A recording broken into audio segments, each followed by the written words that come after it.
Greeting to all attendees and welcome to the Islamic History and Thought lecture series organized by the Institute of the Ismaili Studies. It gives me great pleasure to inaugurate this new series designed to invite scholars from other academic institutions to present their research on topics related to intellectual, social, and political aspects of medieval and early modern Islamic societies. 6 lectures in total are planned to take place throughout the year 2021. The next 2 lectures will take place in January and March 2021 with Dr. Edmund Hayes from the University of Leiden, who will talk about the agents of the hidden Imam in 12-verse Shi'ism and the formation of the 12-verse Shi'i identity.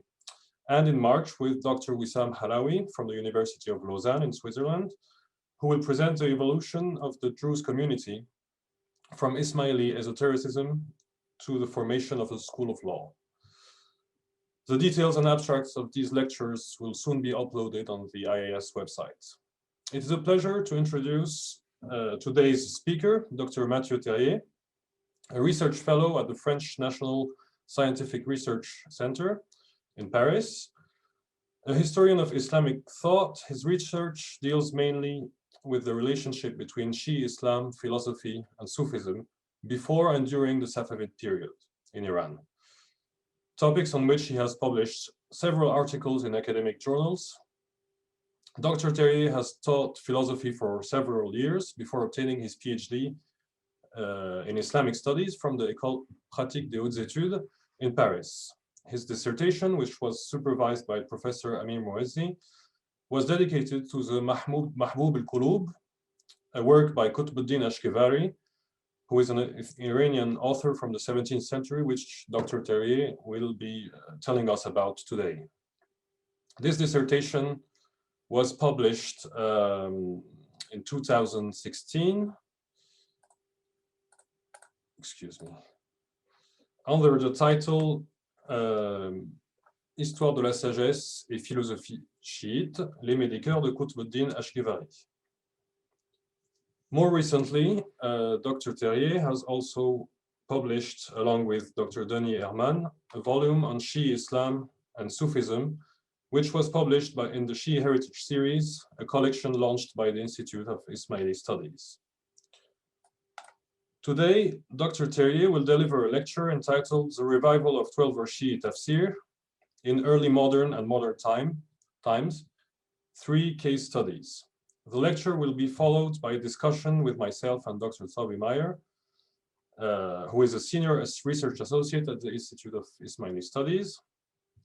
A specialist of Islamic philosophy and thought, as well as Sufism, Dr. Meyer has, among many other things, worked on al-Shahrastani's commentary on the Quran, and his research interests includes more broadly Quranic hermeneutics. During the discussion, which will follow the lecture, and as time allows, I will also convey to the speaker the questions of the audience, so do not hesitate to send your questions in writing through the Q&A option at the bottom of the control panel. I will now give the floor to Dr. Mathieu Terrier. Okay. Hello, everybody.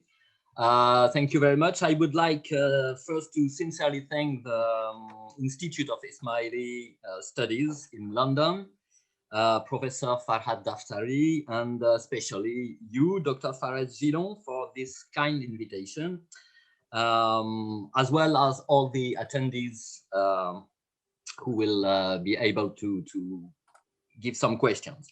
I'm very pleased and honored to present you in this new Islamic History and Thought lecture series, a survey of my current research on 12-verse Shi'i Quranic hermeneutics. And of course, I beg your indulgence for my poor English and my so typical French accent, I guess. Well, maybe I have to try something with the PowerPoint. Maybe like this. Yeah, I think I would be able to do this. Okay, and like this. Is it okay? Dr. Gillon, especially you. Yes, it's fine. We can see it, yes. Thank you very much. Well, Quranic hermeneutics is a primary concern in 12th Shi'ism. First of all, because it is supposed to reveal in the hidden or esoteric meaning button of revelation the sainthood of Imam Ali ibn Abi Talib and the people of the Prophet's house, Ahl al-Bayt. Secondly, because according to the original doctrine, the hermeneutics of the Quran, ta'wil, constitutes the most important part of the Imam's mission. They are the only men gaining the ability and the authority to interpret the Quran, for they have been conceived and appointed by God to this task. This is ensured by their impeccability and infallibility, isma, identical to that of the Prophet, and by the fact that Ali first received the full revelation from Muhammad, according to the doctrine. The Quran remains a silent book, Kitab Samet, without the interpretation of the Imam, and becomes a speaking or intelligible book only with it. As a divine interpret, the Imam himself is called the speaking book, Al-Kitab al-Natiq, or the speaking Quran, Al-Quran al-Natiq. Moreover, what their hermeneutics brings to light as the hidden or esoteric meaning of the Quran is nothing other than their own sainthood or divine alliance, walaya. In other words, the Imams are both subjects and objects of hermeneutics, and hermeneutics as a divine knowledge is doubly devoted to them. As Professor Amir Mouazi has shown, this conception is originally linked with the contestation of the official version of the Quran, the accusation of falsification, tahrif, addressed to the first caliphs and the Umayyads, and the belief that the complete and untouched Quran remained in the possession of Ali and his children. A claim supported by most of the ancient 12th Shi'i sources, but rejected as exaggeration, ghulu, from the great occultation of the 12th Imam and the Buyid period onwards. Actually, the hermeneutics of the Quran holds a central place in the huge corpus of traditions attributed to the Imams, a corpus compiled from the 2nd, 8th century onwards. Furthermore, the first Tafsirs of the Quran produced in Imami circles before and after the Great Occultation are merely composed of Imami tradition, i.e. Tafsir bil Ma'thur, like those of Furat Kufi, Ali ibn Ibrahim al-Kummi, and Muhammad bin Mas'ud al-Ayyashi, analyzed by Professor Bar Asher in a reference work. At the same time, independent exegetical traditions flourished, especially among the Mu'tazili rationalist theologians and the Ismaili Shi'is.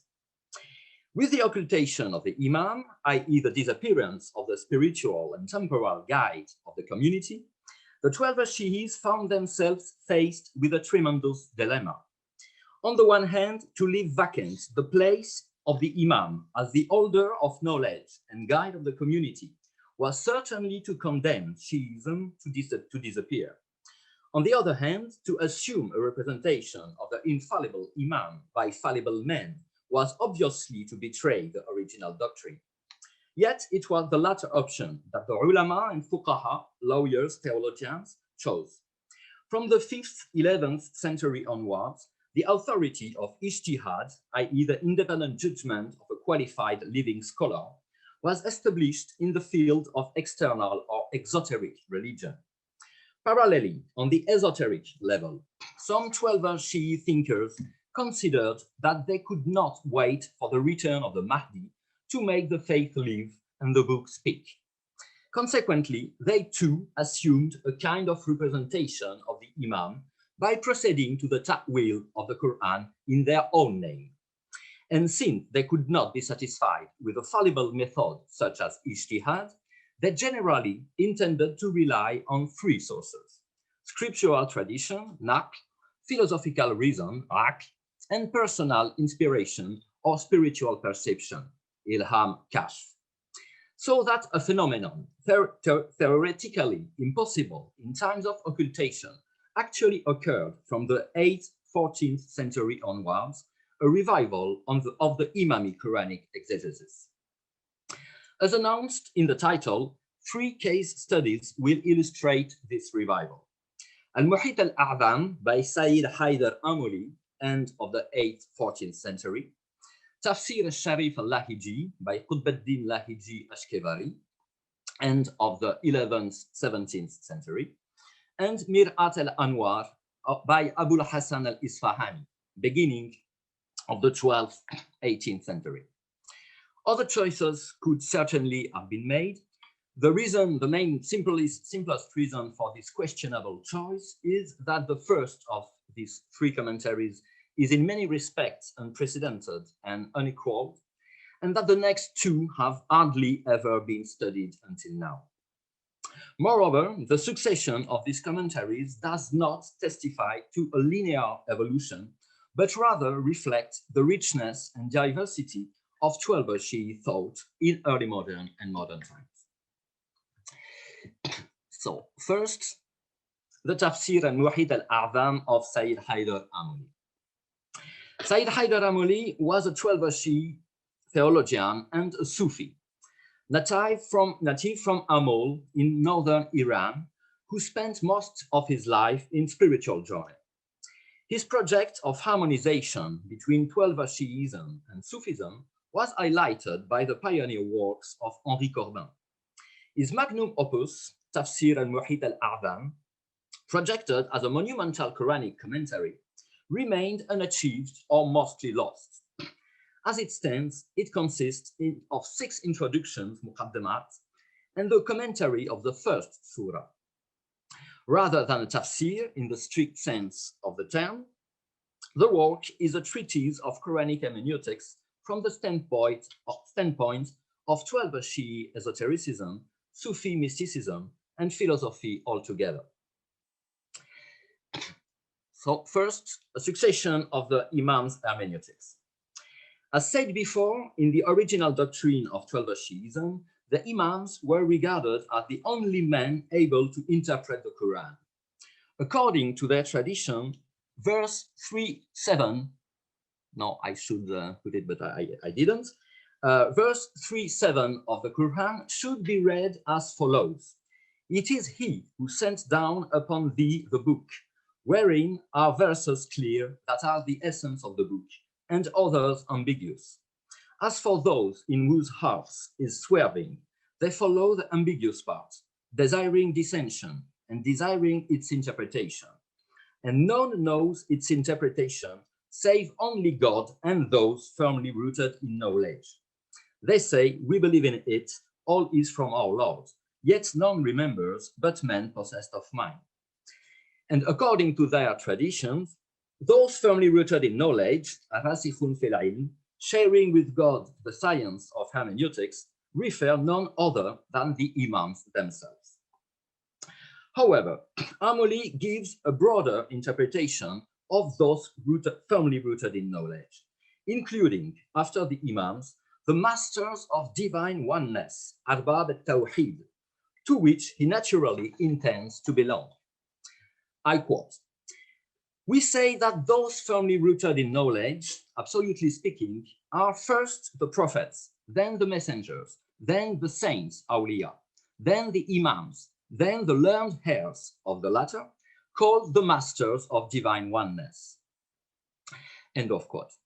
These learned men have as their patron Salman the Persian, about whom Muhammad said, Salman is among the people of my house.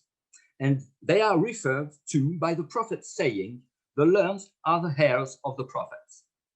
These are endowed with inspiration, ilham, spiritual unveiling, kashf, and bestowed knowledge, ilm laduni, i.e. knowledge received from God without human intermediary, according to verse 1865. No, it's not here.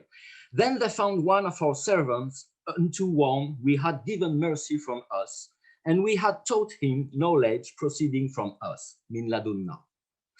Amuli here quotes an epistle attributed to Al-Ghazali, Al-Risala al-Laduniya. I quote, since revelation has been interrupted and the door of messengerhood has been closed, men are exempt from messengers, for the proof has been made explicit and the religion perfect, as God said, today I have perfected your religion for you. Verse 5:3. But the door of inspiration does not close, nor does the assistance of the universal soul stop, as long as the human soul remains in need of confirmation, renewal, and reminder.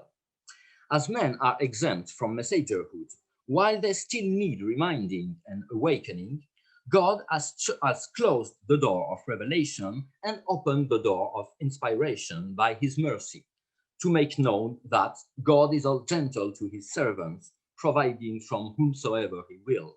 42:19. This knowledge is a legacy of the Imams, especially of the first one. The masters of divine oneness, as the Imams' inheritors, gather all exoteric and esoteric sciences.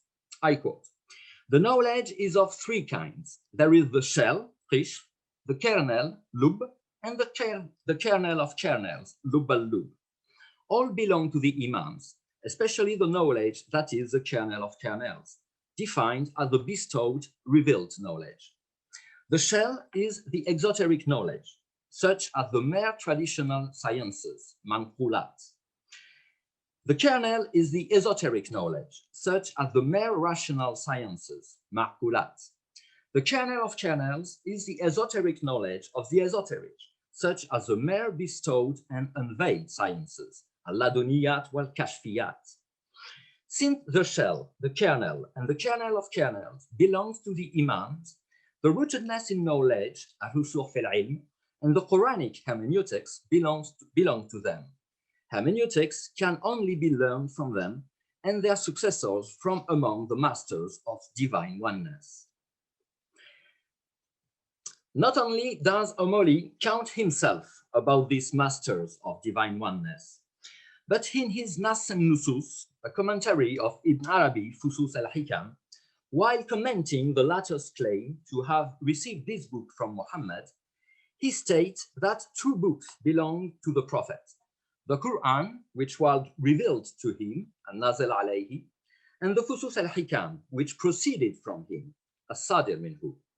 Equally, two books belong to Ibn Arabi: the Fusus al-Hikam, which was sent to him, al-Wasil ilayhi, and the Futuhat al-Makkiyah, which proceeded from him. Last, two books belong to himself, Haydar Amuli: al-Muhit al-A'zam, which overflowed onto him, al-Fa'id alayna, and Nas al-Nusus, which proceeded from him. So, al-Muhit al-A'zam is to him what the Fusus al-Hikam was to Ibn Arabi, and what the Quran was to the Prophet Muhammad. This claim lends his commentary the same status as that of the Imam's hermeneutics itself, that is, a continuation, and not only an interpretation, of the Quranic revelation.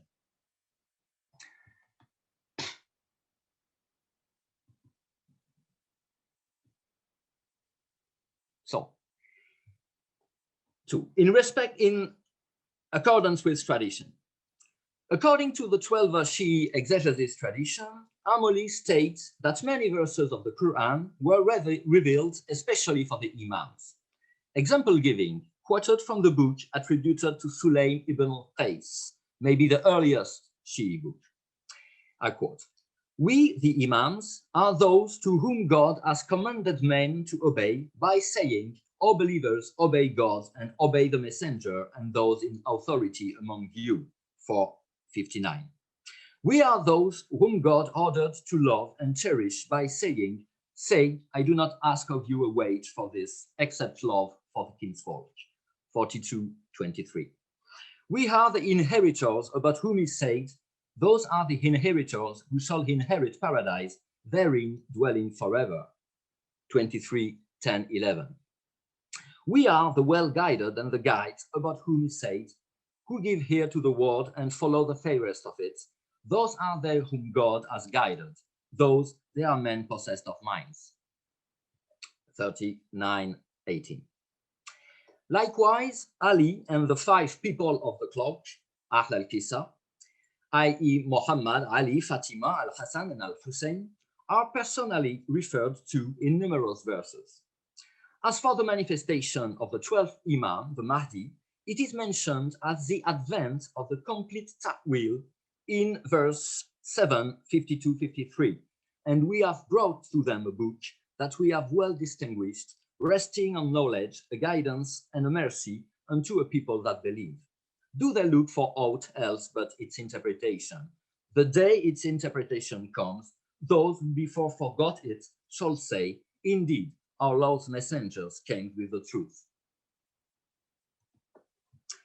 Beyond tradition, the three books of Quran, Universe, and Man's Soul. However, Amuli is the author of a real breakthrough in the history of 12th Shii hermeneutics, not only by assuming the exercise of ta'wil instead of the Imam, but also by associating to the Imami traditions that are borrowed from philosophy and Sufism, and by moving from a Tafsir focused on the Imams as individuals to a Tafsir focused on man as a microcosm and or a macrocosm. Indeed, Amuli states that the book, Kitab, evoked in many Quranic verses, does not only refer to the Quran itself, but also to the Book of Horizons, Al-Kitab al-Afaqi, i.e. Universe, and the Book of Souls, Al-Kitab al-Anfusi, i.e. Man. According to verse 41:53, we shall show them our signs in the horizons and in themselves, or in their soul, fi anfusihim, till it is clear to them that this is the truth. His prolegomena thus intends to show the correspondence between the analytical Tafsili, Book of Universe, the synthetic Ismaili, Book of Soul, and the gathering Jam'i, Book of the Quran, that is, the correspondence between their respective letters, words, and verses or signs, ayat. Thus, Amuli claims that in verse 18:109, say, if the sea were ink for the words of my Lord, the sea would be spent before the words of my Lord are spent. So we brought replenishment, the like of it. And 31:27, so all the trees in the earth were pens, and the sea 7 seas after it to replenish it, yet would the words of God not be spent. God is almighty, all rise. The book, whose letters and words are unspent, is neither the Quran nor any other revealed book, because the letters and words of the Quran are spent on the sensory level, suri, also they are unspent on the suprasensory one, ma'nawi, but this book is the world of, is the universe or the human soul, whose worlds, that is the spiritual and corporeal realities, are unspent and in infinite number. The task of hermeneutics is therefore not limited to the Quran, but shall extend to the universe and the human soul as well. Philosophical topics. To this end, Amuli widely takes up the Neoplatonist theory of the procession of intellect, soul, and nature from the absolute one, applying this philosophical interpretation grid to the Quranic verses referring to the book, the kalam, and the tablet, like verse 13:39. God blots out and he establishes whatsoever he will, and with him is the essence of the book. And 17:58, that is in the book inscribed. I quote, by these two books, God means the first intellect and the universal soul, which are the two forms, comprehensive and detailed, of the book. The first intellect is the universal comprehensive book in which all things are confirmed synthetically. The universal soul is the universal detailed book in which all things are confirmed analytically. The universal soul is also referred to by the guarded tablet, 85:21-22, and the first intellect by the pen, 68:1. Indeed, the first intellect is similar to a pen by its emanation of the sciences and essential realities on the universal soul.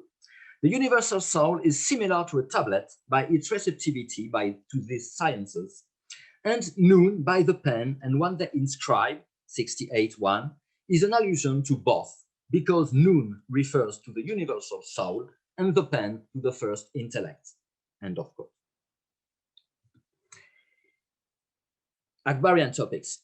Among major topics of Amuli's hermeneutics is the famous and controversial doctrine in both Sunni and Shi'i Islam of the oneness of existence, Wahdat al-Wujud, borrowed from the school of Ibn Arabi, Shaykh al-Akbar.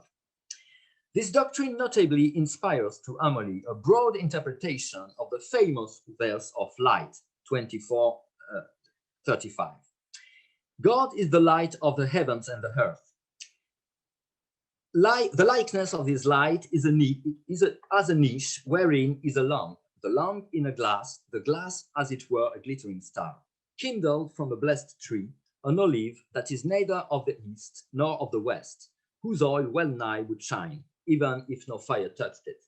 Light upon light, God guides to his light whom he will, and God strikes similitudes for men, and God has knowledge of everything. I quote Haydar Amuli. The light is the real and divine existence. The heavens, the earth, and everything in between are his higher and lower loci of manifestation, madahir. Thus, the niche is the world of bodies and bodily things. The glass is the world of spirits and spiritual beings. The lamp is the world of intellect and separate essences. The resemblance is based on the fact that the divine light, rising from the east of absolute and real existence, in order to shine on the temples of the existent and created beings, shine first on the world of separate intellects and essences, which is like the lamp, then on the world of spirits, which is like the glass, then on the world of bodies, which is like the niche. The lamp is kindled from the tree of absolute existence, by which all defined and relative existence is illuminated. This tree is neither eastern nor western, because the true east refers to the world of spirits and spiritual beings, while the true west refers to the world of bodies and bodily things. Nor the absolute existence, which is true light, comes neither from the mere world of spirits, nor from the mere world of bodies. As for his word, light upon light, it means the light of the real upon the light of the created, or the light of the essence upon the light of the insight, or the light of the universal intellect upon the light of the partial intellect. End of quote. The same interpretation grid is applied to the human microcosm. New quotation.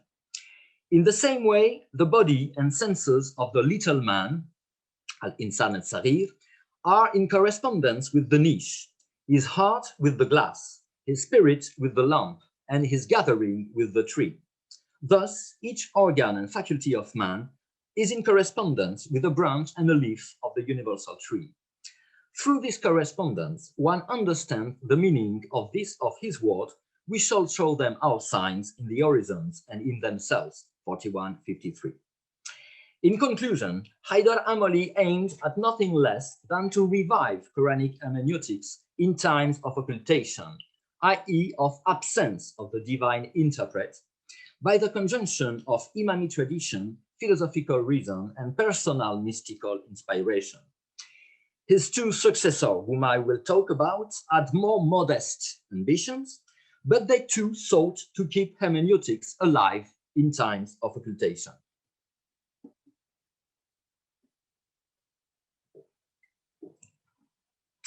The Tafsir al-Sharif al-Lahiji.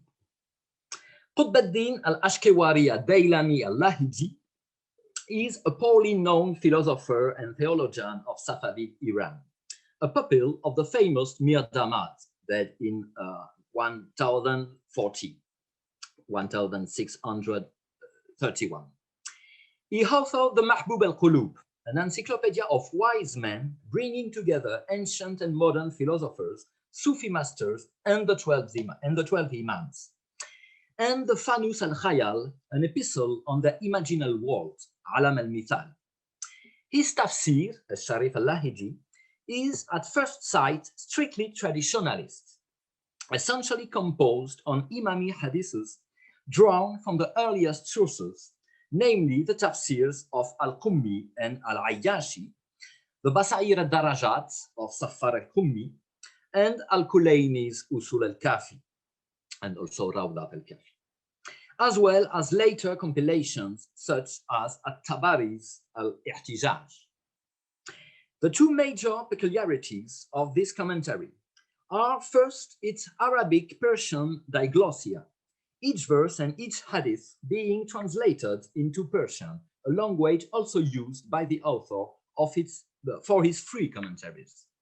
And second, the introduction of philosophical topics, especially that of the imaginal world. But first, Lahiji reports in his Tafsir a large amount of traditions mentioning the falsification of the Quran by the Caliphate authorities, as well as verses recovered from the supposed authentic Quran, the Quran of Ali. In so doing, Ashkebari or Lahiji seems not to fear the label of exaggeration, ghulu, unlike his contemporary Muhsin Faid al-Kashani, who interestingly in his Tafsir al-Safi prefers disregarding these traditions. In the commentary of verse 143, thus we appointed you a midmost nation that you might be witnesses to the people. Lahiji states, according to a hadith of the sixth Imam, that the midmost nation refers to the righteous Imams who are the mediators between the messenger and men. Moreover, according to Tafsir al-Qummi, this verse was originally revealed as follows: we appointed you midmost Imams, suggesting that the falsification occurred with the suppression of a single letter, Ummah, instead of A'imma.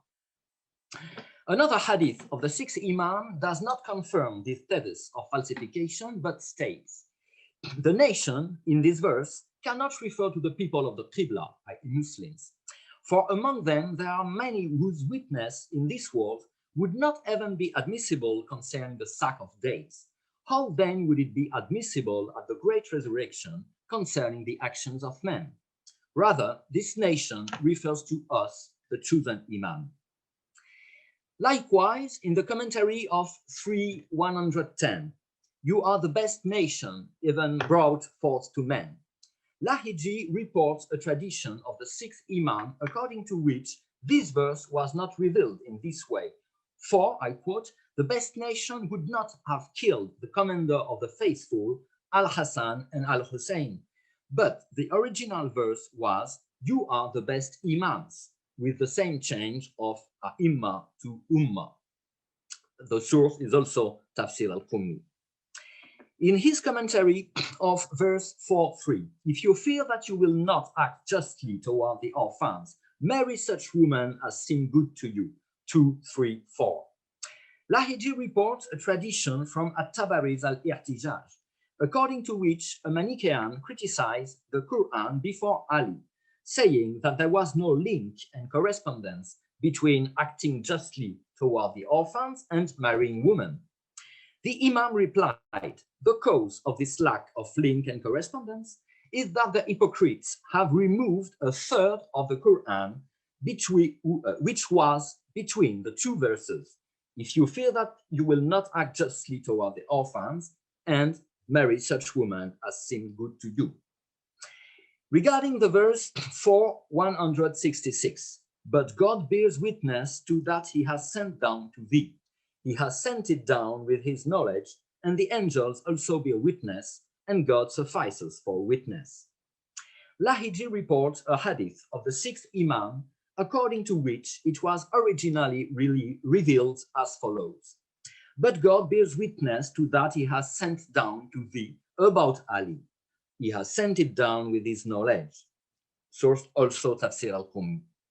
The meaning of this verse is therefore, if the hypocrites do not accept the divine alliance and the caliphate of Ali, which has been revealed to you, God will bear witness to that he has revealed to you about it.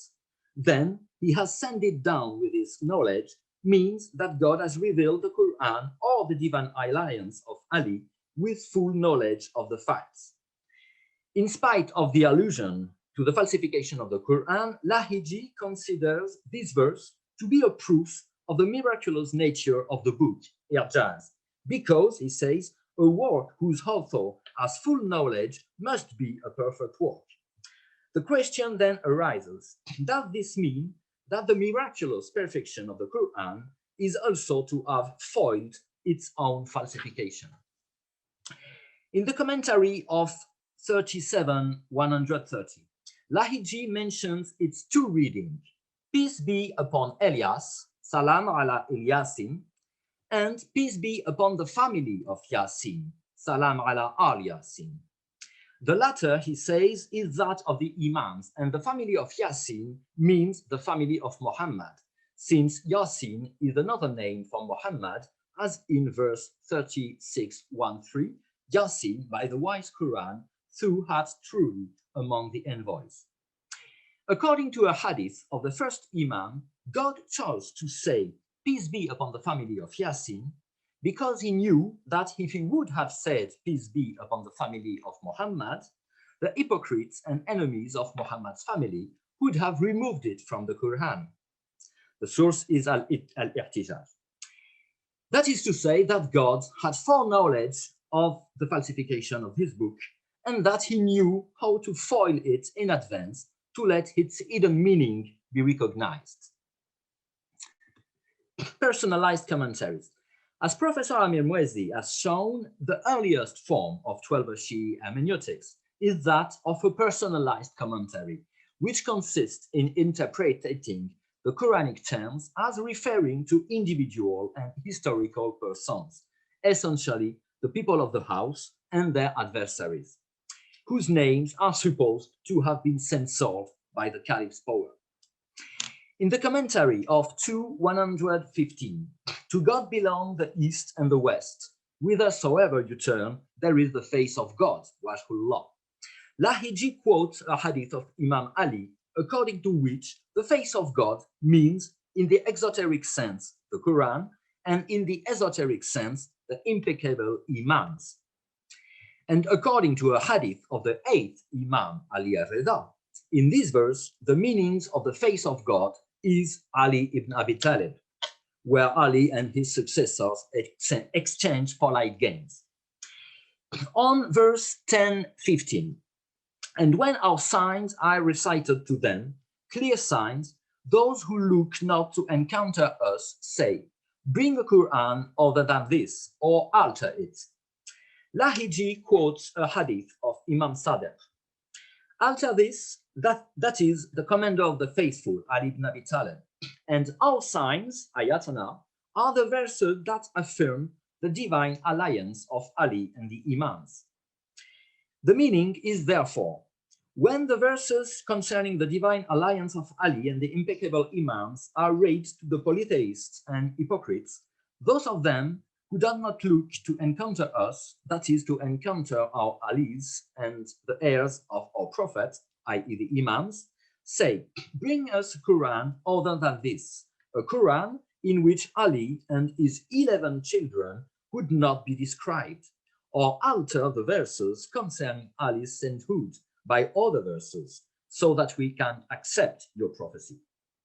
Thus, alter this means alter what is revealed in the Quran about Ali. But, Lahiji says, alter this may also refer to the Quran. In this case, it refers to the speaking Quran, which is Ali ibn Abi Talib.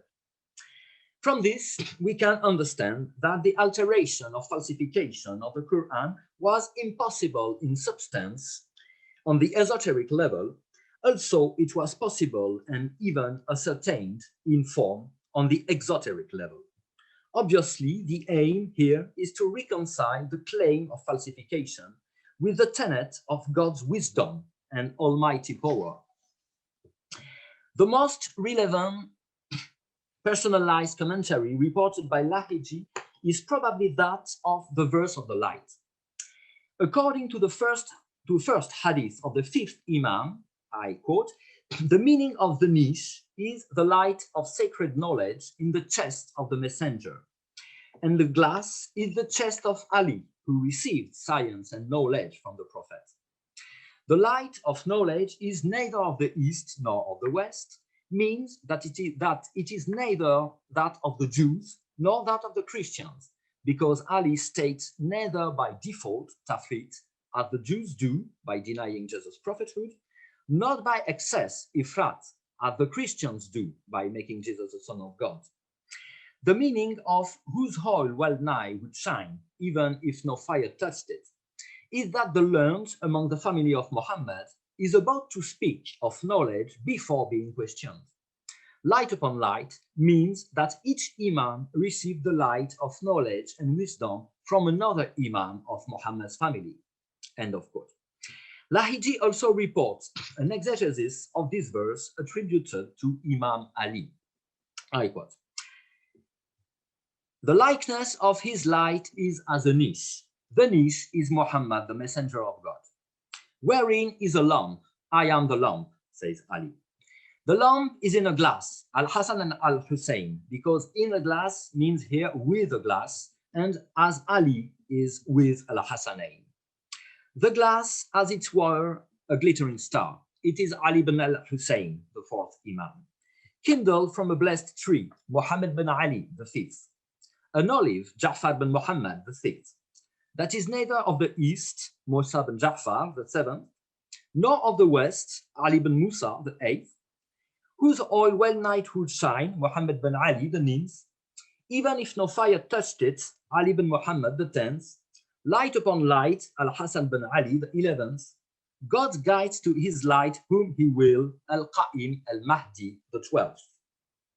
Once again, and exemplarily, the hidden and or esoteric meaning of the Quran, as revealed by the Imam's Hermeneutics, is none other than their own persons.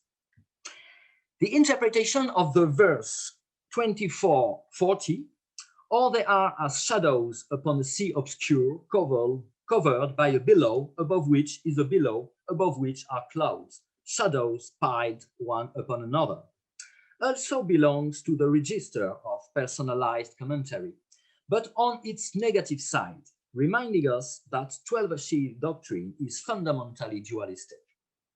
According to the sixth Imam, they are as shadows. This is the first and his companion, i.e. Abu Bakr and Omar. Upon a sea obscure covered by a billow, this is the third, Uthman, who is like a billow that confused and blotted out the Quran.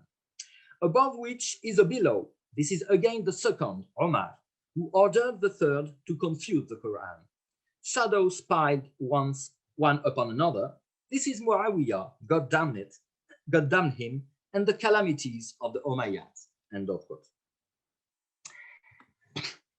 In several places, Lahiji supports a major tenet of early 12th Shi'ism, the return to life, Raja'a, at the time of the Mahdi's reappearance, of a group of allies and a group of enemies to take part in the final battle that must redeem all the injustices of history.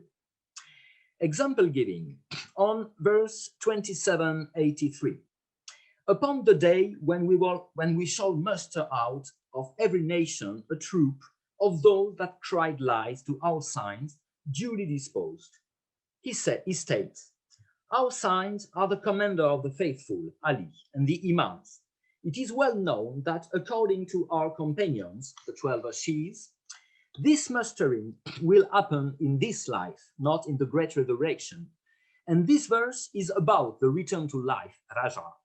For it makes clear that some men will be mustered and some will not, but at the great resurrection, all men will be mustered. It is reported in many hadiths that before the great resurrection, when the time of the Redeemer will come, a group of very good men and a group of very bad men will return to this life. The good ones to see the reign of the Imams and to enjoy some pleasures of this life, and the bad ones to suffer from the pains and endure the reign of the people of the house whom they did not want to see. So the good ones will take revenge on the bad ones. Meanwhile, all the other men will remain in their tombs until the great resurrection. And concerning the tomb, Lahiji will willingly interpret the Quranic eschatological verses according to a philosophical rather than traditional view. And it's the fourth part, Philosophical Graft, the Imaginal World. In several places of his Quranic commentary, Lahiji introduces the concept of the Imaginal World, Alam al-mithal, or in Persian, Alam al-mithal, inherited from the schools of Shihab ad-Din Sohrawardi and Ibn Arabi, and refers to his own epistle on the subject. In doing so, he assumes the project of harmonizing the scriptural tradition, Quran and Hadith, with modern philosophical and mystical thought, which is obviously not the attitude of a typical traditionalist Ahbari. In the commentary of verse 1831, those there shall be gardens of Eden, underneath which rivers flow. Therein they shall be adorned with bracelets of gold, and they shall be robed in green garments of silk and brocade, therein reclining upon couches. Lahiji mentions that green garments may be a metaphor for imaginal and ismus nature bodies, badanhoye mithaliye barzakhiye, which are intermediate between the darkness of this world and the whiteness of the higher world, just as green is intermediate between black and white. The meaning of this verse is therefore that in that world, the well-doing believers will put on imaginal bodies which, like the green color, are intermediate between the blackness of the roof material world and the whiteness of the subtle spiritual world. These bodies have themselves different degrees of subtlety. Should it be inferred that, apart from the faithful, the others do not possess imaginal bodies after their death? No, because it can be assumed that the others also have green garments and imaginal bodies, but that these are not of silk and brocade. As the ancient sages, philosophers, have showed in their speeches, all things in the world of generation and corruption have an image and a form of apparition, shabh, in the world of ismus, alami barzakh, end of quote. Thus, the enigmatic Quranic notion of barzakh, barrier, limit, or ismus between this life and the afterlife, is identified with the concept of the imaginal world. And this is confirmed by the commentary of 23:100. Behind them is a barrier until the day that they shall be raised up. Lahiji says, behind this man, there is an intermediary between this life and the afterlife. This intermediary is the tomb in which they will remain until the day that we will be raised up. Many hadiths show that the barrier, barzakh, has the meaning of the tomb. According to a hadith of the fourth Imam, the tomb is a garden from among the gardens of paradise, or a pit among the pits of hell. According to a hadith of Imam Sadiq, all our Shi'is, our partisans at the great resurrection, will go to paradise through the intercession of the Prophet or his heirs. But I fear for you in the barzakh. When asked what the barzakh is, he replied, the tomb from the moment of death until the coming of the great resurrection. Some scholars and sages, philosophers, says Lahiji, are convinced that the barzakh is the imaginal world. They say that this world is intermediate between the world of immaterial and material beings, and that it is in this world that men are rewarded or punished before the great resurrection. The verification of this world and the hadiths of the Imams attesting its existence are to be found in our epistle on the Imaginal, Risala Mithalia, for the Fanus al-Khayal. Thus, by attributing to the Imams the very conception of the imaginal world, Lahiji allows himself to introduce it in a self-presenting traditional tafsir. In conclusion, this work participates both in the revival of traditional Akhbari 12 Shii exegesis in modern times and in its renewal through the integration of philosophical themes. Third, Tafsir Mir'at al-Anwar by Abul Hasan al-Isfahani. Abul Hasan al-Amili al-Nabati al-Isfahani was originally from Jabal Amal, now southern Lebanon. He belonged to the class of 12 Shii scholars of Arab origin established in Iran during the Safavid period in order to enforce the religious policy of the Shah. He was the student and son-in-law of the famous Muhammad Baqir al-Majlisi, dead in 1111 or 1699, the compiler of the Bihar al-Anwar and one of the greatest 12 scholars of the last 11th, 17th century Safavid Iran. A manifesto of 12 Shi'i traditional hermeneutics. Al-Isfahani's aim in his Mir'at al-Anwar wa Mishkat al-Asrar was to give the complete esoteric interpretation, ta'wil, of the Quran by gathering for each verse all the traditions attributed to the Imams and related to it. However, this project remained unfinished, and the book does not contain more than 3 introduction, muqaddamat, including a lexicon of Quranic terms. Unlike Amuli's Muhit al-A'dam, this is therefore less a Quranic commentary than a treatise on Quranic hermeneutics. But the standpoint here is merely traditional. In the context of Safavid Iran, it shall be considered as a manifesto of the Akhbari traditionalist theological school, as opposed to the Usuli rationalist school. His sources are widely the same as those of Al-Lahiji, said before, with some additional materials. A twofold vision of the world and the book. The first introduction develops the first principle of 12 Shi'i hermeneutics. The Quran, beneath its literal or exoteric dimension, Zuhr, which professes divine oneness and Muhammad's prophethood, Tawhid wa Nubuwwah, does have a hidden or esoteric dimension, Butn, which profess the mission of the Imams, Imama, and their sainthood or divine alliance, Walaya. This is according to the dual vision of the world typical of early Shi'ism, according to which all reality, beginning with God, possesses an exoteric and an esoteric level. In this conception, and as already stated in Amuli's Tafsir, Imamate or divine alliance is the esoteric dimension of prophethood. Moreover, the belief in the Imam's divine alliance comprehends love and obedience to them, as well as hatred towards their enemies, i.e. the double principle of tawalla and tabarra. Isfahani thus introduces, in addition to the dual vision, the dualistic vision of the world, also typical of early Shi'ism. According to this tenet, the conflict between the friends of God and their enemies is at the core of the Quran, at least at its esoteric level.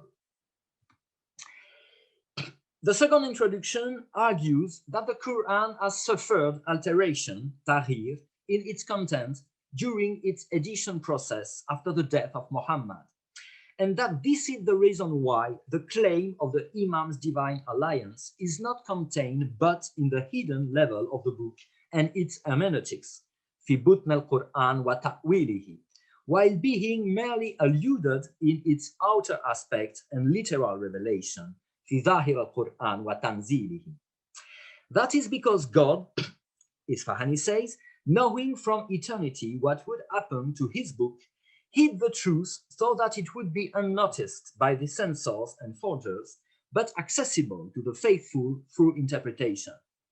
According to Isfahani, the dual structure of the Quran, both exoteric and esoteric, and the necessity of hermeneutics are thus inextricably linked to the historical and highly polemic claim of falsification. Despite the allusions found in Lahiji, Isfahani may be regarded as the first 12 Shi'i commentator since the Buyid period to explicitly support this thesis, which reporting most of the Imami tradition confirming it. According to the Imami narrative record, the original and integral Quran was collected by Imam Ali immediately after the death of Muhammad, while the matter of his succession was being secretly settled in favor of Abu Bakr. However, after having been prevented by Omar for presenting his Quran to the community, Ali passed it on to his son Al-Hassan, who passed it on to his brother Al-Hussein, and so on up to the 12th Imam, who took it with him in his occultation and will disclose it together with all other books of God in their original content when returning as the Redeemer, al-Qa'im, at the end of history. As for the official Quran, it has suffered manipulation by the holders of power in order to make it an instrument for their domination. It is reported that Abu Bakr and Omar, having failed to kill Ali as well as to save his collection, commissioned Zayd bin Thabit to edit the Quran by deleting what concerned, on one hand, the merits of the people of the house, and on the other hand, the misdeeds of many companions of the Prophet. As a consequence, Isfahani writes, if nothing had been removed from or added to the Quran, no one would have ever adopted the divine alliance of Ali and the Imams. Few supposedly censored verses are quoted whose interpretation intends to restore the original text. Example giving as already seen in Lahiji, verse 3:110, you are the best nation, Ummah, ever brought forth to men, was revealed as follows, you are the best Imams, A'imma. Isfahani quotes at length the long tradition reported by Tabarsi and previously summarized in Lahiji, relating the discussion between a Manichaean and Imam Ali. As the former questioned the latter about why God in the Quran named the prophets who had committed minor errors and faults, but did not name those who had committed infidelity, kufr, towards the prophet, the Imam first replied that those who usurped the caliphate and falsified the Quran are well alluded to by several verses, among which 378, and there is a sect of them which twist their tongues with the book, and that God personally warned the prophet of what his enemies would do after him in verse 22:52. We sent not ever any messenger or prophet before thee, but that Satan cast into his fancy, when he was fancying. But God annuls what Satan casts, then God confirms his signs. As for the Imams, they are referred to in various ambiguous verses, mutashabihat, and expressions like the face of God, wajhullah, the front of God, janbullah, and God's remainder, baqiyatullah. The latter referring especially to the 12th Imam. Ali states in this tradition, Almighty God has placed in his book these symbols, which no one knows but him, his prophets and his proofs on earth, i.e. the Imams, because he knew what the usurpers, al-mubaddilun, could do in his book, to suppress the names of his proofs, to disguise them in the eyes of people in order to lead them into fallacy. Therefore, God has established in the Quran symbols, rumuz, that no one knows except him, his prophet, and his proofs. He has veiled the hearts and eyes of the usurpers over these symbols and other parts of the speech indicating what they have done. End of quote. Isfahani also argues, Imam Ali in the tradition also argues that if God had denounced openly the Prophet's enemies, discord would have increased within the community and the men of the truth would have been killed by the men of the false. God thus revealed many verses by means of metaphor and symbols in order to protect the truth against the falsification of the hypocrites, tahrif and munafiqin. It suggests the fascinating idea that, in the words of Léostrauss, God himself exerted in the Quran an art of writing under persecution, a writing between the lines in order to foil censorship and falsification. A 12 Shii Quranic lexicon.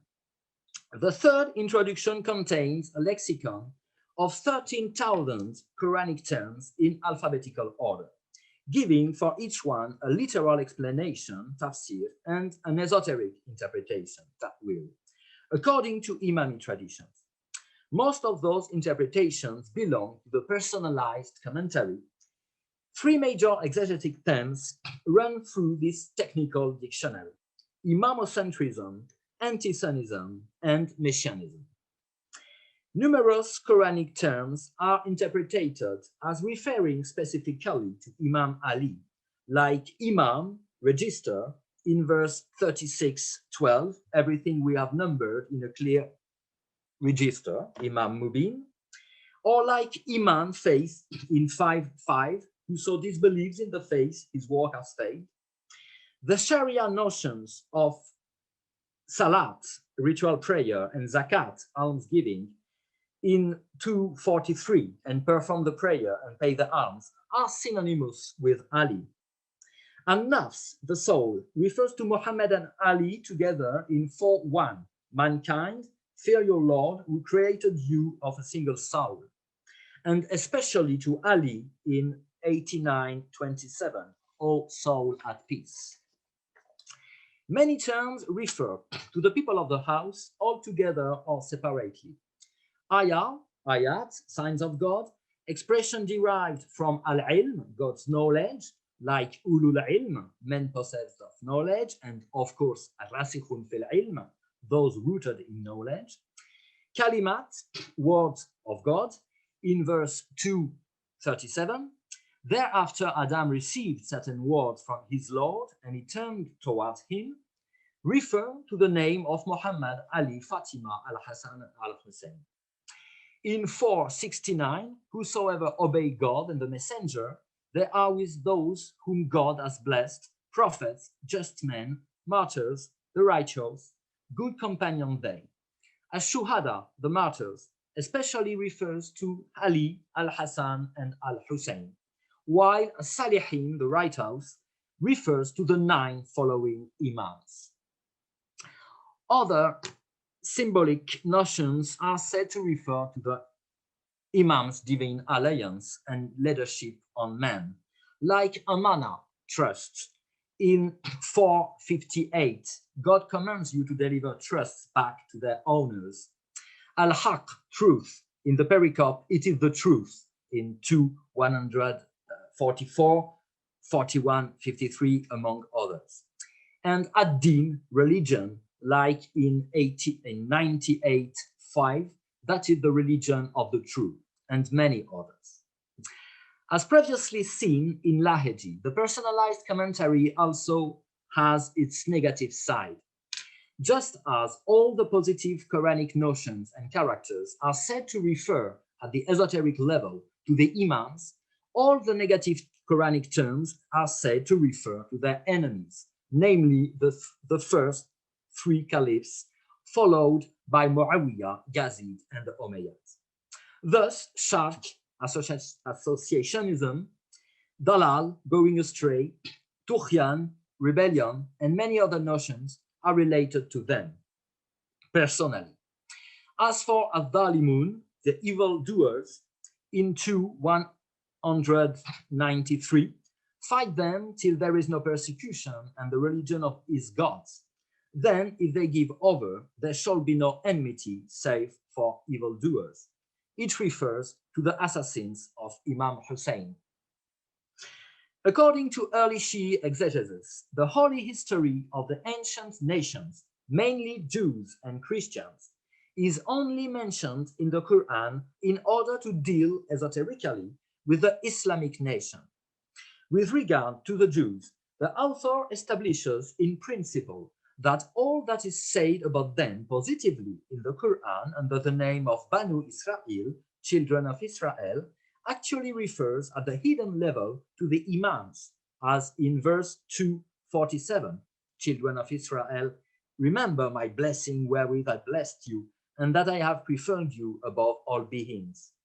And that all that is said about them negatively under the name Al-Yahud, the Jews, actually concern the Imam's enemies.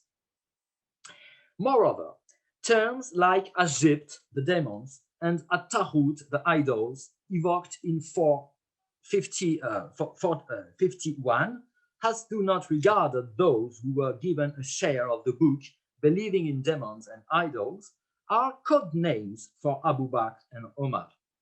Classically, Al-Izl, the golden calf in 251, is identified with Abu Bakr, while Harun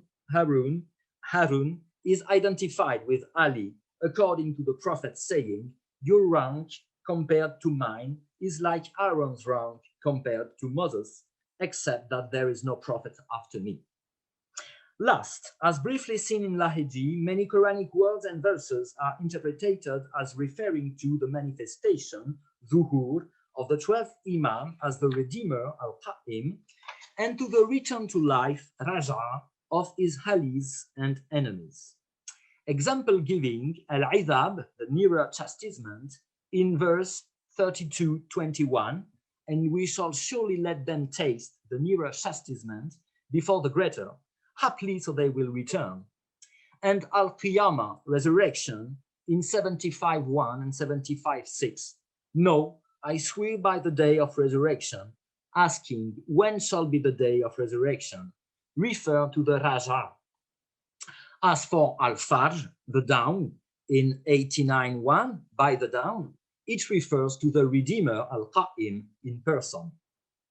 In short, al-Isfahani's Mir'at al-Anwar is a major contribution to the revival of traditional 12th Shii Tafsir in modern times. But it is also a kind of rationalization of the traditional corpus by proceeding to an unprecedented systematization of its most radical and non-rational conceptions. My general conclusion will be brief, since this study on the revival of 12th Shii Tafsir remains a work in progress, but also inconclusive, since the succession of these three study cases hardly illustrates a general evolution. These three works are all attempts to answer the problem: how is the hermeneutics of the Quran possible in times of occultation? To this end, the three authors have proceeded to different mixes of traditionalism and mystical or philosophical influences.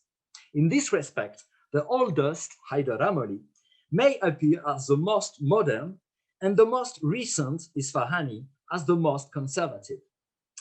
All three books contain themes reputed to belong to the exaggerating Shi'i currents, Rulat, such as the falsification of the Quran, notably absent from Amuli's commentary, and the divine nature of the Imam, present in all three.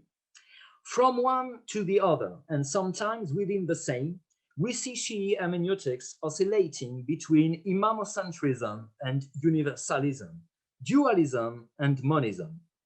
But beyond their differences, all three testify that the rebirth of Shi'i hermeneutics is indeed a resistance of esotericism to the triumph of exotericism, that is to say, to the supposedly irresistible movement of institutionalization, politicization, and routinization of the Imam's religion. Thank you very much.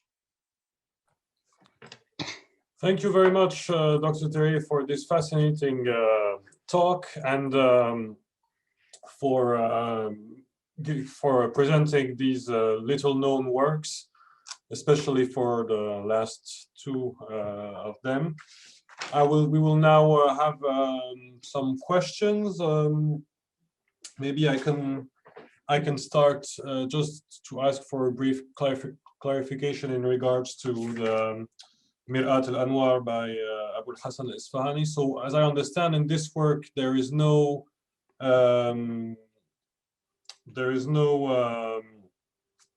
philosophy or reference to philosophy or philosophical concepts or to Sufism. Is that right?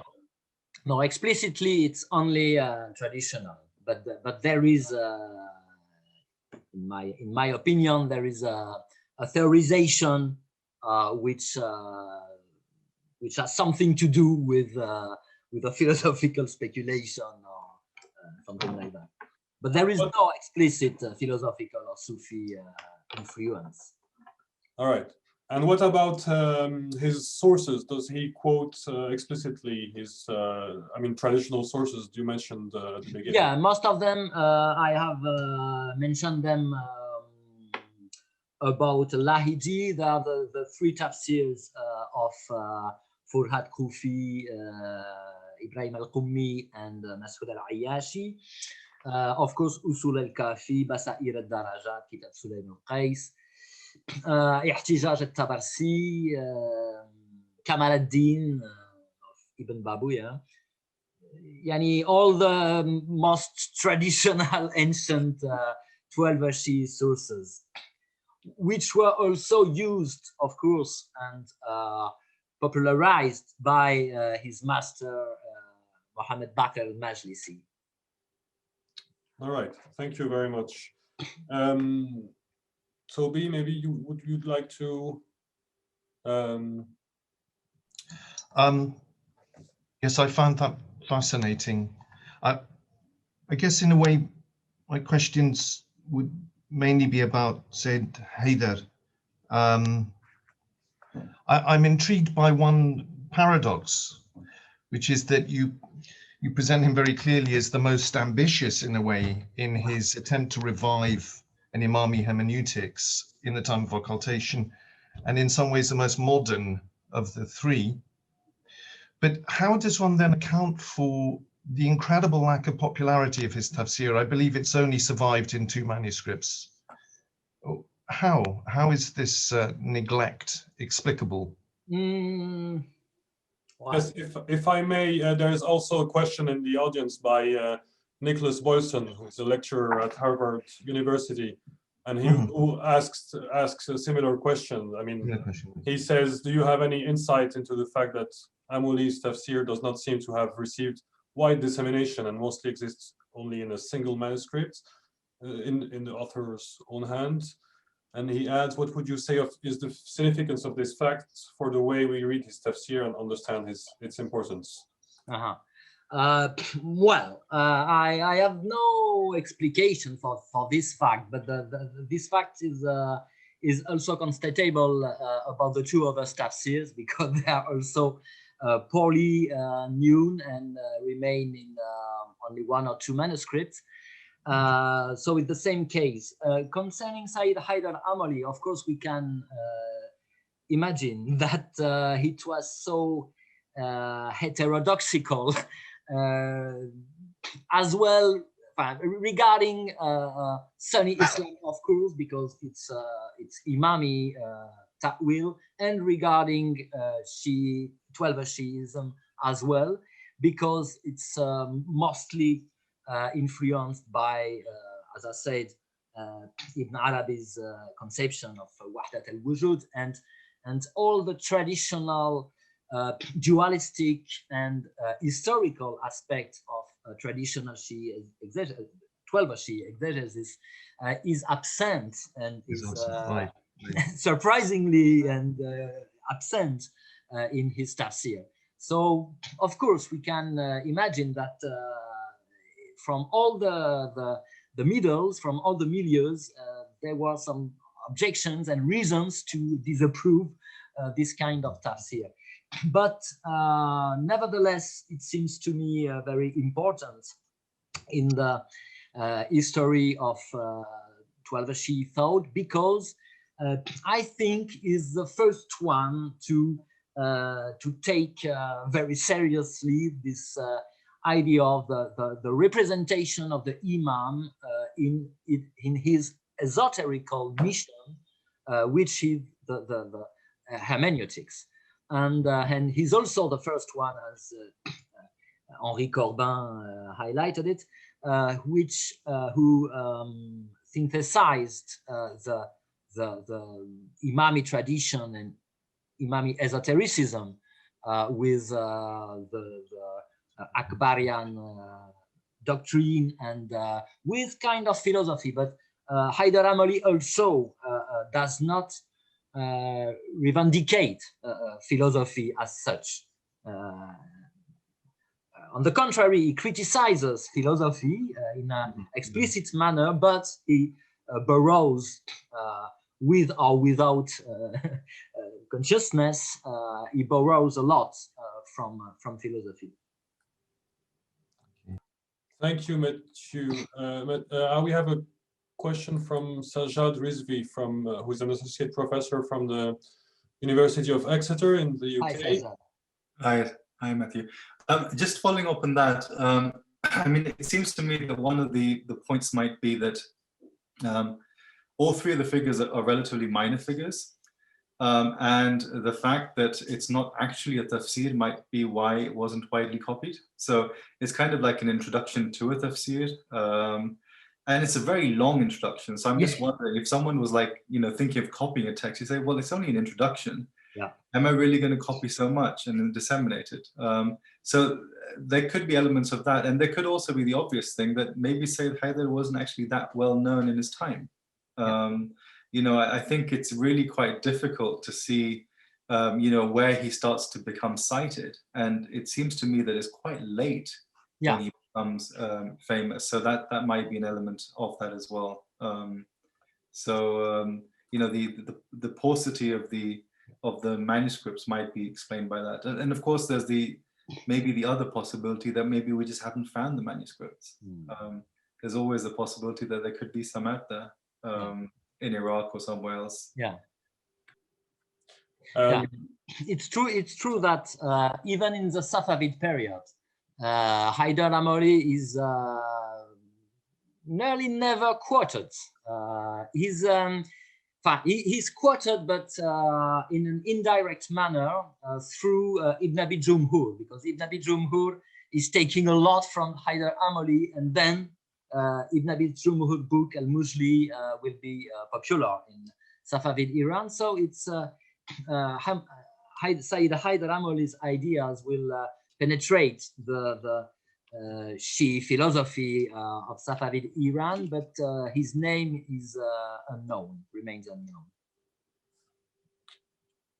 Thank you. While we're on this topic, we have someone in the audience who asks if there has been any Shia work that specifically repudiates Haydar Amuli's Tafsir or other works of his. I don't know. No, I don't think there is a special refutation for Haydar Amuli's work, but general repudiation of this kind of mix between Imami tradition and Sufism and philosophy, of course, general repudiation of are plenty. But special refutation addressed to Haydar Amuli, I don't know. Right, it's maybe the fact of using philosophical concepts or Akbarian concepts. Akbarian concept even much more. But also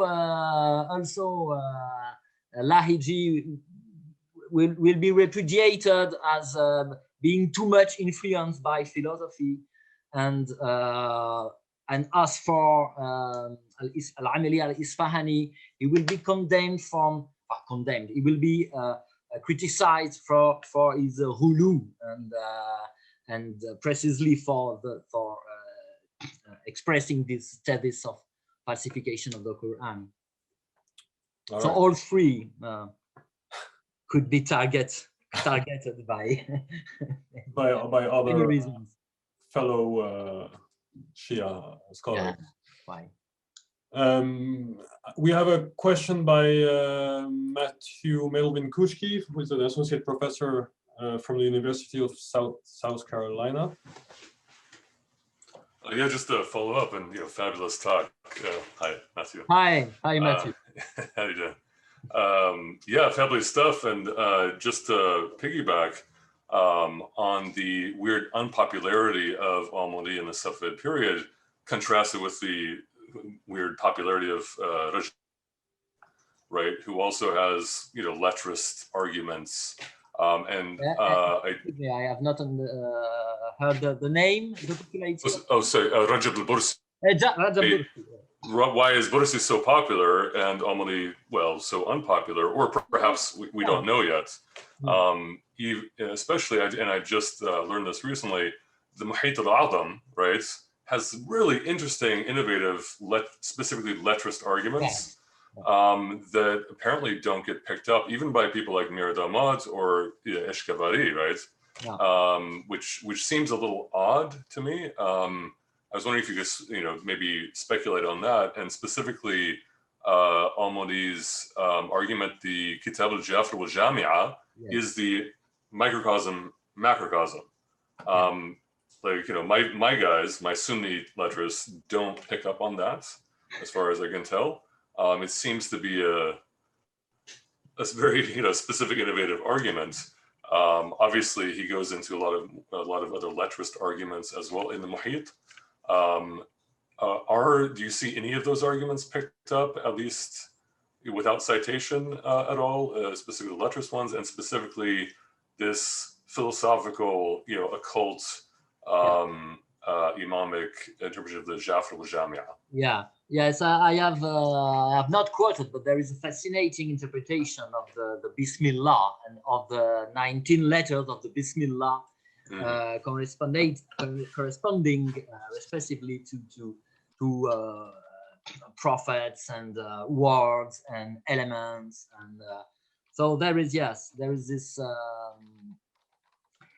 focus on lettrism specifically in the interpretation of the first surah and of the Bismillah. But as I saw, there are not new speculations compared to those in Nas and Nusus, the commentary of the Fusus al-Hikam. But also there is an aspect, yes, in Haydar Amuli, the taste for lettrism, for numerology, and his famous diagrams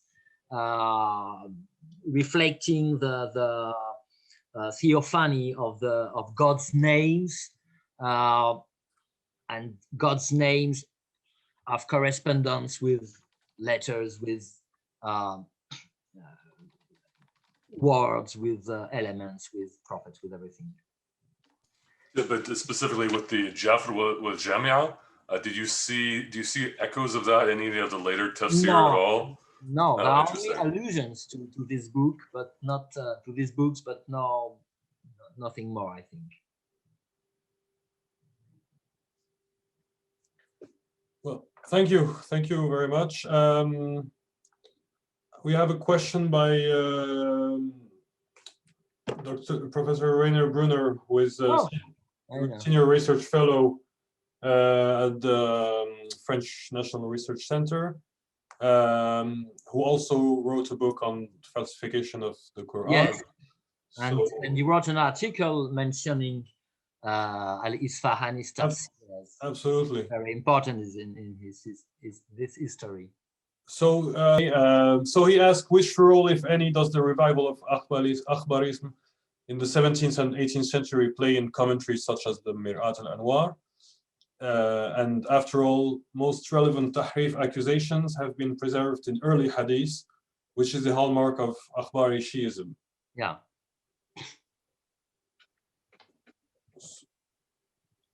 Yes, it's. I think it's right. Yeah, this is one of the hallmarks of Akhbari Shi'ism, and well, so Professor Rainer Brunner has studied the Mir'at al-Anwar before, so he was discovering this book. This is more astonishing to find this thesis and these traditions in Lahiji, because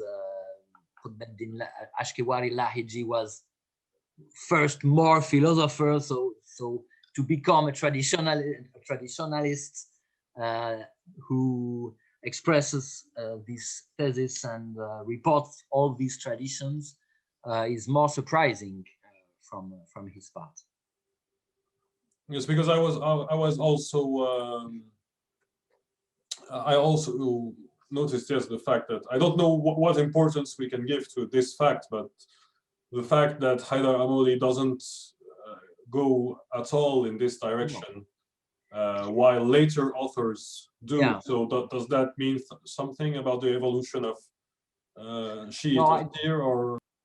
No, other choices could have been made, and for example, I think that Mullah Sadra in his Tafsir, I have not studied much of his tafsir, but what I have read and what I know about Mullah Sadra's tafsir, it's that this is a philosophical and gnostic hermeneutics, and not a traditional one, and not without these traditions. Absolutely. So I don't think there is a linear evolution. Other choices of case studies would have showed another line of evolution, possible line of evolution, I think. Right. So yeah, this also answers a question that was asked by the audience.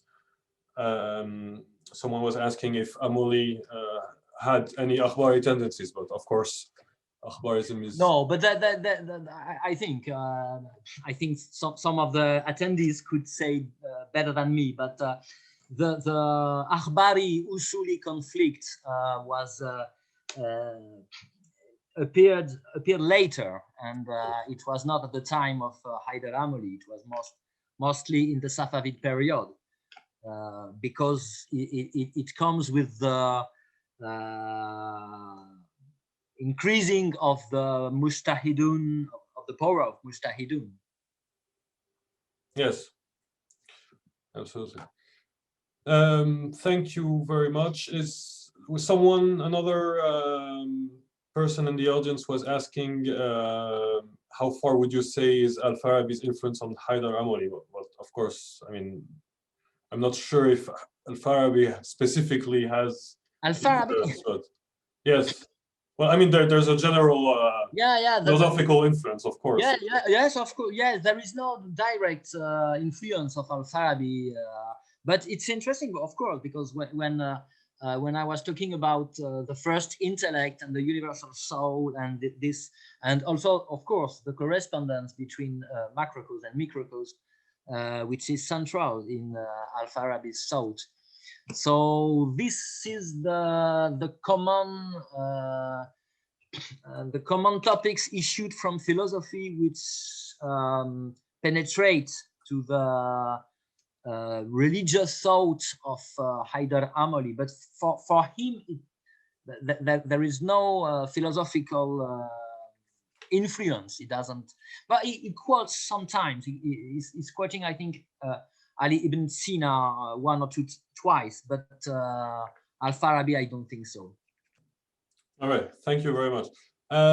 We have another question, which I will read, by Hasnain Abbas, who says, in Allama Tabata'i's book called What is the Quran? French, the latter stated that Hadith al-Saqalain is not incompatible with the fact that people other than Ahlul Bayt, using the teaching received from authentic masters, can also interpret and understand the exoteric meanings of the Quranic verses. Exoteric or esoteric? I think, well, the because person if it's exoteric, no problem. Yes, I think the person wrote exoteric, but I think he meant esoteric. Maybe esoteric, yeah. Yeah. Yes, well, of course, everything depends on interpretation. There is an interpretation of verse 3:7 and an interpretation of the Hadith al-Thaqalain, which say that only the imams have ability and authority to interpret the Quran. But depending on other interpretations, of course, other persons can take this right. Of course, when this reasoning comes from a philosopher like Ibn Rushd, which interprets the verse 3:7 in the same sense, to say that the rasikhun fil ilm are the philosophers, so that there is no problem. But for a Shi'i thinker, for a 12er Shi'i thinker, there is a problem to. He has a justification to give to take this right. And maybe it's an explication of Haydar Amuli's enormous claim to have received a kind of personal revelation. Yes, this is what I was going to say. Yes, that among the authors that you mentioned today, Haydar Amuli was probably the only one with quite mystical claim. Yeah, yeah. Well, I think all the 12 Shi'i thinkers who will give a personal interpretation, such as Mullah Sadra, but also Mir Damad. He has not composed the Tafsir, but he has some ta'wil elements in his works. And they also have to pretend at a spiritual, high spiritual range to do this. For traditionalists, as Lahiji in his position, he's far more modest, so it's no problem. It's only reports. So he doesn't have to claim for a special election or inspiration. So we have a few questions and comments on this notion of influence. Sorry, and Omar Ali Leonsaga says, asks if while we are at this matter of influences, if there are any clear references to the Rasail Khwan Safa in the authors that within the works that you mentioned today. In Haydar Amuli, there are references to the Ikhwan Safa. Yeah. Interesting. There are references, and I think there are more than references. There are some things that are borrowed from the Ikhwan Safa without reference, but there are references. Yeah. Right, and aren't there as well in Ashkivari's works in general? Or? In general, yes, but not in his. Okay, not in his Tafsir. I don't think in his Tafsir. No. All right. For me, I accept this concept of imaginal world because Ashkevari has an opus to demonstrate that this concept of imaginal world comes from the Imami's hadiths. So he makes this genealogy of this concept of imaginal world, and that's why he's always referring to his own opus when he's evoking the imaginal world in his Tafsir. So I have not seen that he's introducing others, some philosophical elements, but not big topics. And it doesn't quote. I have not seen that he quotes any philosopher as such. Thank you. So we have a question by Roy Vilozny, who worked on Al-Barqi. And so hi, Roy. He says, thank you, Mathieu, for a fascinating lecture. Compared to the early commentators, so Al-Ayashi, Al-Kufi, Al-Kummi, it seems the three you discussed today allow more room for their own input. Yeah. Given that they too still make considerable use of Imami Hadith, could their works be regarded as some sort of a combination of Hadith and Quran commentary?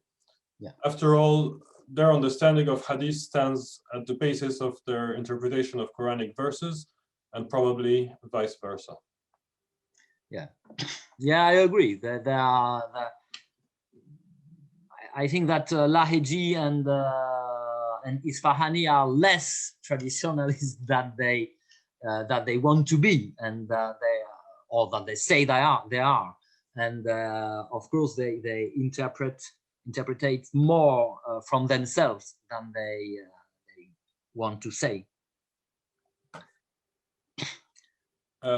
We had a comment by another comment by Sajjad Trizvi. Yeah, I was just, I was really wondering whether we necessarily have to say that Tahrif is an akhbari position, or whether in fact it's a more broad position than that.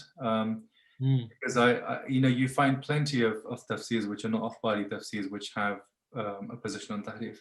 And I guess the related question is, why is it that in certain tafasir, the explanation for the gap between the exoteric sense and the esoteric meaning is said to be tahrif, whereas in others it isn't, right? So for example, the very famous case of ummah being a'imma, practically every Shi'i tafsir says that this is the case, but not everyone says it's because of tahrif. Yeah. So the question is, why in certain cases alleged tahrif and why in certain cases not? I don't think it's an easy question to resolve. No. But, it seems that if you have a hermeneutic which allows for that equation, what is added to that by bringing in the concept of tahrif, apart from the polemical kind of anti-Sunni position, of course. Yeah, it's an interesting question and remark. I have no answer special, because even in the traditions that Laheji is quoting, even in the Imami traditions borrowed from the ancient sources, some traditions are saying there was tahrif, some other doesn't speak about tahrif, but they give the same interpretation of the hadiths. So yes, there is,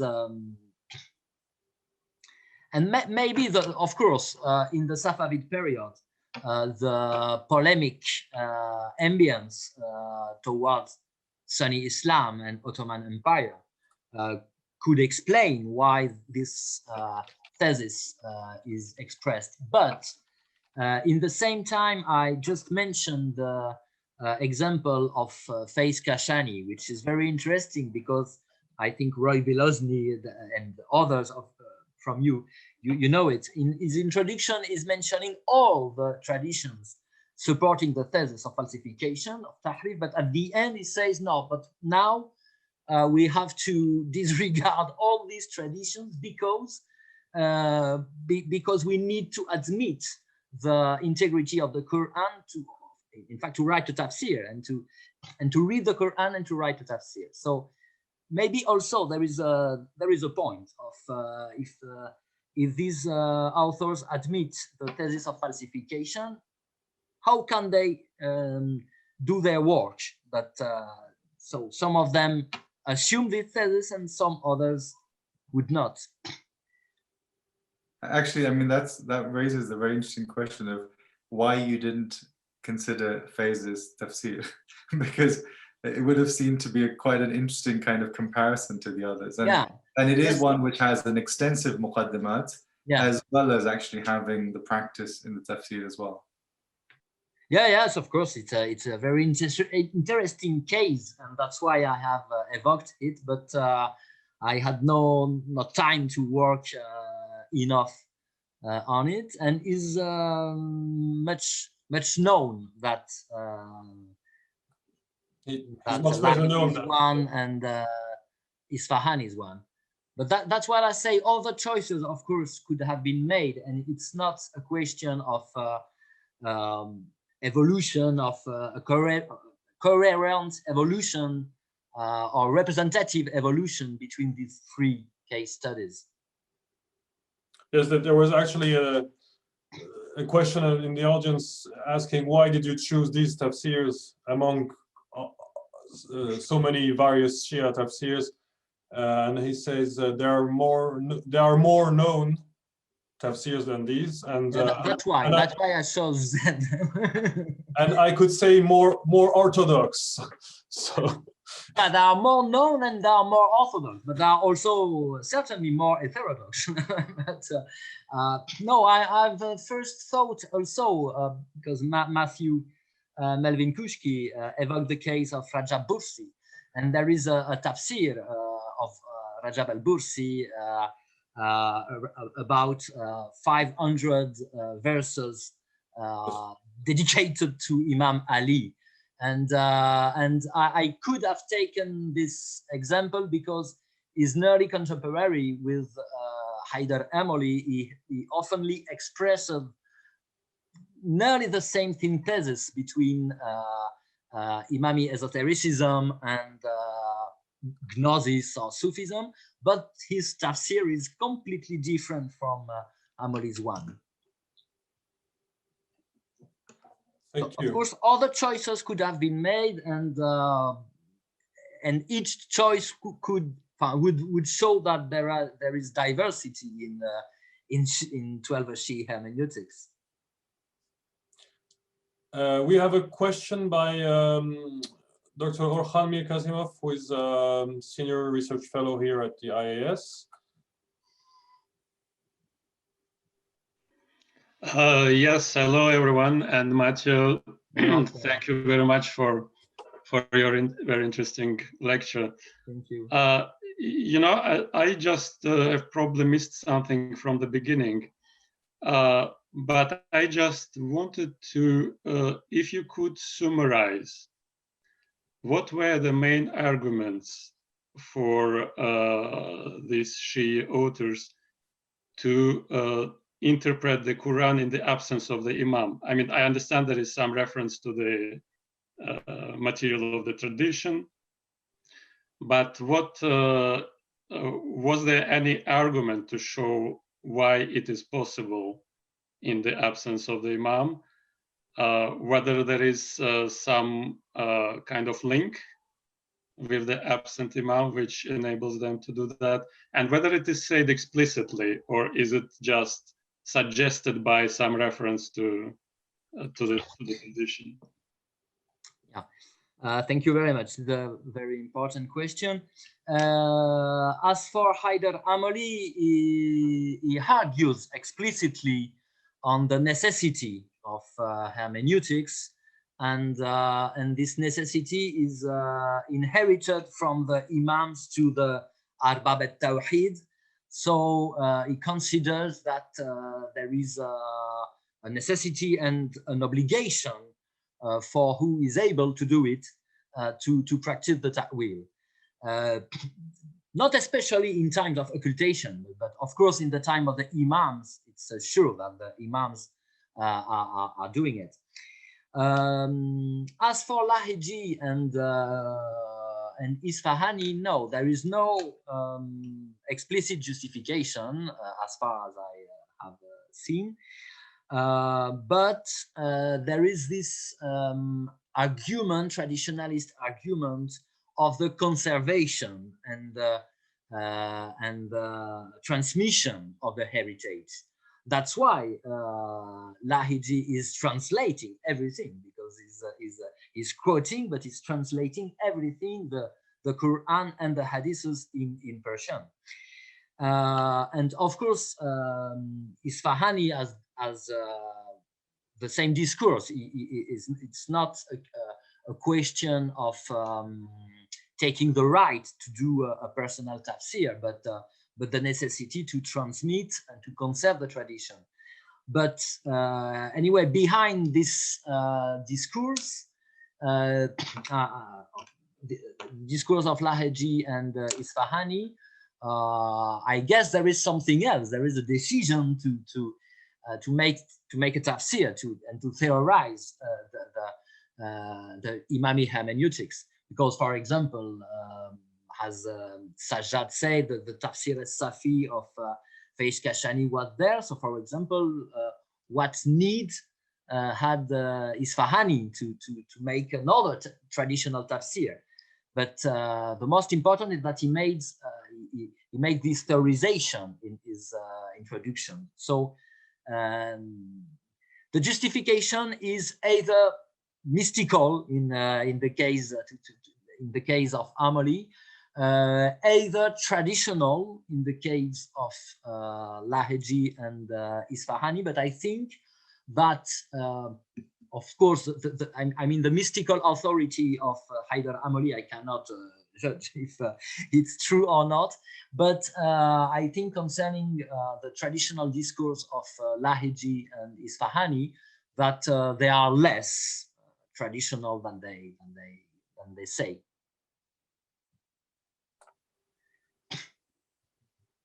Thank you, Mathieu. So we are running out of time, but we still have some time for a few more questions. Matthew Melvin Kushki wanted to have the floor. Yeah, just very briefly, in terms of the larger scope of this survey that you're doing, I guess it's for a book. Correct me if I'm wrong. I'm just curious if you see the Tafsir Mizan of, Alami Tabatawi as kind of a synthesis of all these different currents. Obviously, there's a good bit of occult stuff going on and many other things going on in the right. Would you see that as like a good endpoint and a synthesis of these different currents? Yes, I think it could be. Yeah, of course. And Tabatabai, but I have not studied the tafsir of Alama Tabatabai, but I guess is making this synthesis between, of course, the synthesis between Akbarism and mysticism is also to be found in the Shi'i school, in the works of the Shi'i authors. So yeah, there are many researches to make on the continuation of hermeneutics and the different kind of synthesis which can be authored. Especially with the occult, as long as that's there, I'm happy. Thank you very much, Mathieu. Right, so as a concluding question, someone is asking quite a tricky question, to be frank. How does all this translate to present day, and how does it help? How does this help with the hermeneutics of the present day? Mm-hmm. Sorry about this, Mathieu. No, I don't know how it can help, but I tried to summarize at the end of my speech just the alternative between an hermeneutics focused on the person, on the individuals, on the historical individuals, and hermeneutics focused on universal topics. So I don't know what of these two options can be more helpful. It depends of it's your freedom to choose, but I think maybe this alternative can give possibilities. I don't know what is more helpful between historical explication or interpretation of the Quran, or something more universal. Thank you, Mathieu. Thank you. I think we will end this session for today. Thank you very much. Well, first of all, Mathieu, for this fascinating talk and discussion. Thank you to all the panelists. Thank you very much, Toby, Mathieu, Arkan, everybody.